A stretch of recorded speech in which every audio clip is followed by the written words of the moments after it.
Ang susunod naman po nating katanungan ay galing sa 7568. Nagtatrabaho po ako ngayon bilang isang teacher sa isang private school.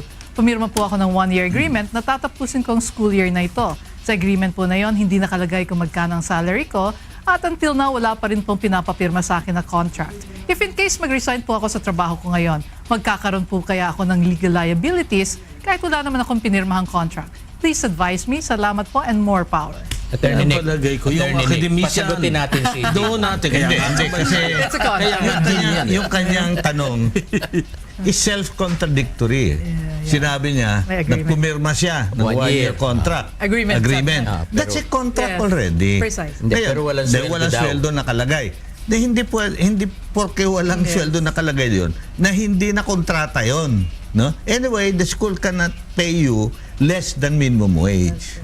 Anyway, pagka dahil may kontrata na yan, umalis ka before the year is over. Breach of contract. Yeah, breach of contract. You can be held liable for that.